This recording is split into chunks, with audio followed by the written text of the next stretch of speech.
Hello बच्चों, let's read the question. Two objects of mass m each moving with the speed u meter per second collide at 90 degree, then final momentum is assume collision is inelastic. So question में हमें देखिए दो objects हैं, दोनों का मास हमें m given है.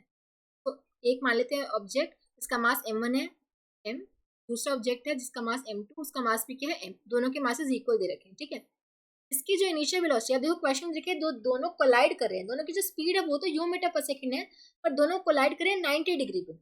दोनों अगर 90 डिग्री पे कोलाइड कर रहे हैं, यानी कि अगर इसकी जो वेलोसिटी वेक्टर है that is you I cap है, तो इसका वेलोसिटी वेक्टर हम मान सकते हैं यू जे कैप, क्योंकि दोनों 90 डिग्री पे कोलाइड कर रहे हैं. यानी कि अगर एक इस तरीके से आ रहा है अलोंग एक्स एक्सिस आ रहा है, ठीक है, तो दूसरा क्या जा रहा होगा अलोंग वाई एक्सिस जा रहा होगा, तभी वो 90 डिग्री पे कोलाइड करेंगे. दूसरा मान लो इस तरीके से जा रहा होगा अलोंग वाई एक्सिस, तो दोनों ऐसे 90 डिग्री पे ऐसे कोलाइड करेंगे. ठीक है,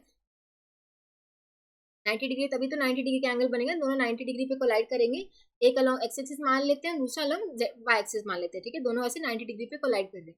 क्वेश्चन में देखिए अज्यूम कोलिजन इज इनइलास्टिक. अब इनइलास्टिक कोलिजन दे रखे हैं. इनइलास्टिक कोलिजन देखो मोमेंटम तो कंजर्व ही रहता है, हमें फाइनल मोमेंटम निकालना है. अब देखो मोमेंटम कंजर्व रहता है, यानी कि हम बोल सकते हैं इनिशियल मोमेंटम वेक्टर जो होगा should be equals to final momentum. Momentum हमारा कंजर्व है. Initial momentum vector should be equals to final momentum vector. Initial momentum कैसे निकालेंगे, m1 u1 plus m2 u2 हो जाएगा. m1 u1 की वैल्यू क्या है u i क्या, सॉरी m1 तो m ही है,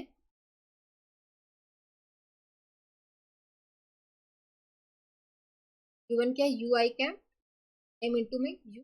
ठीक है, ये आ गया mu i क्या प्लस mu j क्या. ठीक है, इसका मैग्नीट्यूड कैसे निकालेंगे, हमें मैग्नीट्यूड ही फाइंड आउट करना है. ये हो जाएगा मैग्नीट्यूड निकालेंगे तो आएगा mu स्क्वायर, ये आ जाएगा आपके पास यू स्क्वायर, यानी कि √2m. ये आपके पास मैग्नीट्यूड आ जाएगा फाइनल मोमेंटम का. बोल सकते हैं option C would be the correct answer.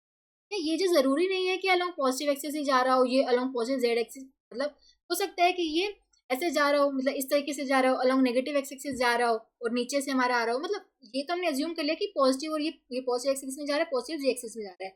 अगर यहाँ पे इसको हम नेगेटिव ले रहे हो, इसको पॉजिटिव ले रहे हो, ठीक है, उससे भी आपका आंसर सेम ही आएगा. ठीक है, मतलब दोनों 90 डिग्री पे उनका कोलिजन होना चाहिए. ऐसा भी हो सकता है कि हमारा जो ऑब्जेक्ट है वो एक ऐसे आ रहा हो और दूसरा क्या आ रहा हो, ऐसे आ रहा हो, है ना, तब भी ये 90 डिग्री पे कोलिजन होगा.